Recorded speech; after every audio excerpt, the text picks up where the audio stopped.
Hey you, so in this video, the good, the bad and the ugly, I'm going to be going over a lot of the current collector coins that are out that one may be interested in. A couple that would have caught my attention or still do that I would have or not picked up, and just give my thoughts and opinions on these. So before we jump into this, guys, I want to say go ahead and subscribe if you haven't done so already, and also leave your thoughts and opinions in the comments on any collector coins you think that are hot right now and definitely need to be on this list, and I'll see if I can catch up with them. So on this video here, we're going to have a couple of remixes and that. I'm going to be showing some designs I've already showed some type of counterpart to, or different variant or version of, and just more likely speak on the updated version as we're looking at this Birds of Paradise. I believe this was the first release on the Birds of Paradise, the better one if you ask me. And they've brought this out. Perth have recently released this in a proof version, so I know they're selling it. I know it must be with a few dealers, but it's currently an exclusive in Europe. And I'll just give my thoughts and opinions on this. Now we have the second release out. I can appreciate the first a lot more, but this coin here, even from the dealer's standpoint, seems to be a good, reasonably priced collector piece if you're looking for it. Most definitely, if you like the coin, pick it up, because I think it's a stunning piece. It's, like I mentioned, compared to the second release, I think this is very nice. I've seen it in a few videos in hand, and it is a stunning piece. Just the way the light hits off the wings there. But bring that out in proof, I don't know. I mean, on the gold, I believe the gold has a mintage of 500. We take a look. It comes in the standard Perth Mint snazzy packaging. That's going to be on the gold. On the silver, it's a mintage of 3,500. Off the bat, I would say the pluses to this I could see is that it doesn't have, even on the proof versions, a crazy premium. I mean, I believe you can get the silver, yes, pricey for 1 ounce for around £43, $55. But that's still very good for a proof coin, and it's going to look even better in proof, in my opinion. That's the silver. I don't know how well it would look in gold, but the premiums on these proof variants ain't too insane. And we're talking the standard BUs ain't too insane, but when we're talking proof coins, it is very hit and miss. I mean, a lot of times people think because the BU's done well, this was on a blazing hot collector coin right now, they automatically think the proof's going to do well. That's not necessarily been the case. I mean, just off the top of my head, from a few proof coins that I've seen do well, I would say raw here. We're talking even once graded, they're going to another level. There's because recent videos, people have mentioned a few proofs that they got into because it was on a hot series that it didn't do too well. I would say that I've personally seen, I would say the Silver Cougarand was a good example of a proof because it was so rare that fell into that category. But that was one, whereas, I mean, on a 70 it was going for insane money. But once again, it did fall off once the Silver Cougarand hype died down and people got answers. For myself, when we're talking proof coins here, silver specifically, and dabbling gold, it's been some of the fantastic performers have been the Rwandan lunar coins.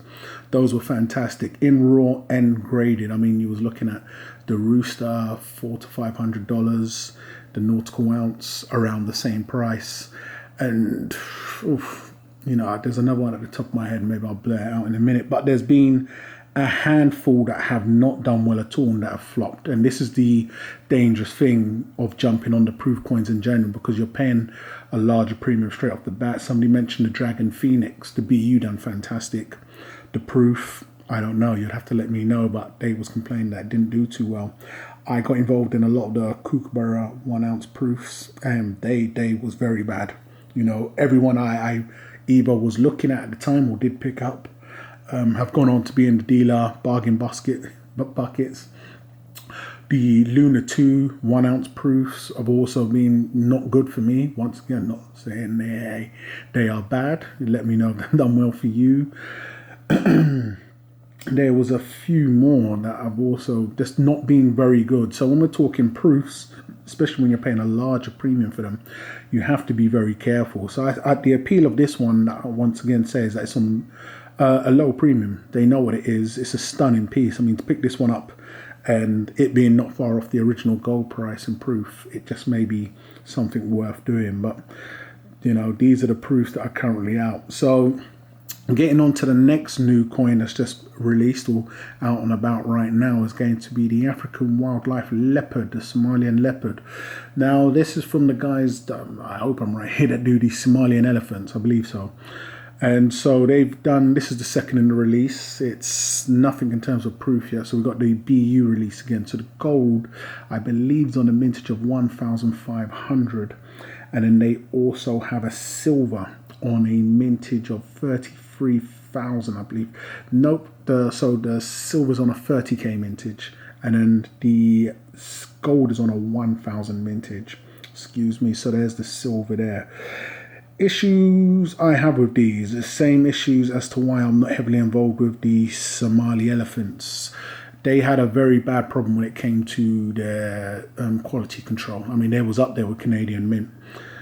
Just personal experience from the very small number I did have, and just a lot of people commenting in. But when we're talking quality control, it can vary from person to person, maybe even country and climate to climate. But there was more, complaints on it leaning on the bad side than the good. And then they also got a little trigger happy with their limited editions and their privy. So they ran away with themselves, because it was a very strong series. It still is, the Somalian elephant series. But there's a reason why, a lot of their coins ain't demanding insane premiums. Some of their earlier releases on the BUs was, but it's kind of just, moving sideways now. A fantastic series to get into if you just love the designs once again. But for a cowboy like myself, I demand a lot more. So this is the second release. I prefer the first. You've got a cub playing with the mother there, I take it. Nice coins. If you want something different, I can't see absolutely nothing wrong once again. These are on pretty nice premiums also for a coin on a somewhat of a small mintage. So you got 1k on the gold and 30k on the silver. Personally, nothing for me yet, but it's another nice new series that does have a lot of potential. I think it's good for what it is. Let's hope the quality is not bad and the designs ain't ugly. So there's nothing wrong of having a leopard joining the series, and they've got them there on their crest, I believe. So let me know what you think of this. I personally can't see them going on to do massive things. The 30k, under 50k seems to be the model across the board now. I mean, Perth jumped in with it. A lot of these mints that have had coins out for a very long time are now jumping in with it. So these are here to stay.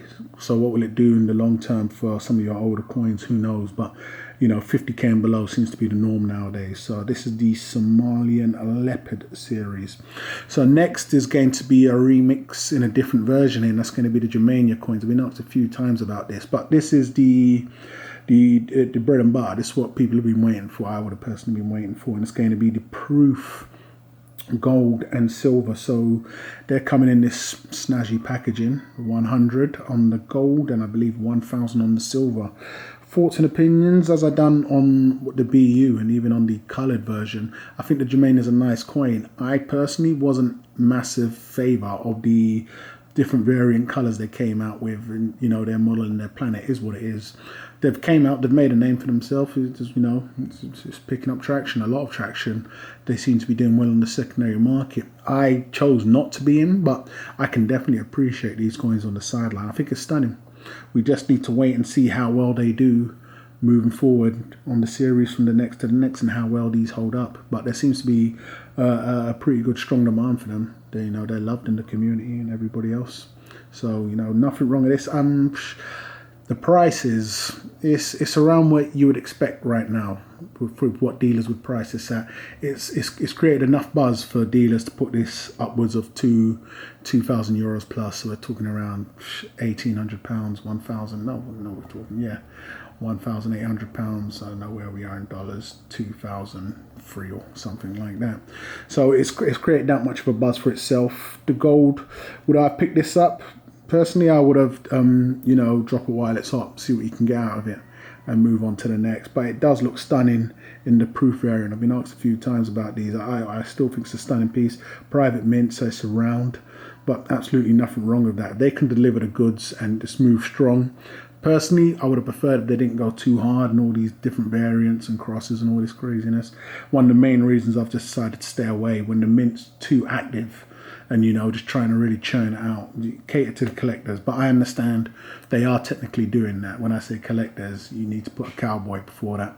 And but they're doing their best and getting the most out of it, and people buying them are enjoying and loving it, so it is what it is. But I think these are very nice, very, very nice. It's going to be very interesting. If you did lock in, let me know what price on the secondary market are doing, how well it's working for you. So going to get on to the next one, and that's going to be these Chiru Coins, another series. I done a coin of interest video, I think it was on the first that they done, I'm not too sure, but I think this is the fourth in the release of these coins here. It was one I also opted not to get involved with, just because of what the mint ended up doing when they was churning them out and bringing out different variants. I wasn't too keen on that. I don't like it when the mint really, and they're gonna do that, I understand, but it's like they're onto a hit, it's created enough buzz, let's just pump them out. They see it as, well, they can see it as, feeding the demand, basically. Whereas, it kills the second man, the man that wants to come out and make some. But I know the first one done fantastic. It was one I missed out on. I did try backtrail and prices were going insane, but then they came out, minor scuffers about quality. Some of these come out, I believe, raw in tubes. And these are metals, so you're getting the same, nothing official, or clay, or one clay, I believe they were saying at the time. But they do look good. What's the name of that computer again? Dynasty Warriors. They do look good. They've definitely done justice on all of these designs. It's just one I actively chose not to get involved with. So if you are involved with these, please do let me know how well they're doing on the secondary market. But I do think all designs up to date have been very nice. I'm just hearing different things from different people, and it's not exactly like, hey, they're doing fantastic and yada yada, but it is what it is. I think it's a very good design. Nothing bad. I just hope they don't end up churning and just then just pulling out from there. But so far, so good. Another new piece. Would I get involved? I chose not to. I'm not regretting not getting involved. Haven't seen anything that's made me think, hey, if only. So it's always good when I see that on a release. So this is going to be the releases up until now. Just want to triple check, make sure there's nothing else I missed out on there. So guys, let me know what you think. Are you involved in these Chiru coins? Let me know what you think of them. Was it one too many, or you're just not very pleased with they've gone? I know the Korean Mint, I've said a few things on them in the past regarding quality control, and just, apparently they're not doing too well on the secondary market. With the Germanias, do you like what they're doing? They brought them out in, all colors of the rainbow, and now we have the gold and silver out. They seem to be doing okay. Let me know what you think. The Somalian Leopard, what do you reckon of the mintage? 1,000 on the standard BU gold and 30k on the silver. New low model, but I think it's not going to do the series no justice. I don't see the other ones going crazy. And on this gold proof of the Birds of Paradise, so this is the very first one, so you can expect them to be coming out with a proof variant. I think this is going nowhere in terms of crazy appreciation, but as the premiums are so low and it's a lovely piece, you could really find yourself buying the proof variant instead of the BU, and you've got a very nice polished copy. But who knows, anything's possible. This could be the next blazing hot coin. So go ahead and leave your thoughts and opinions in the comments, guys, what you think of these coins, good, bad or ugly. Please do let me know. Go ahead and subscribe if you haven't done so already, and I'll catch you guys on the rebound.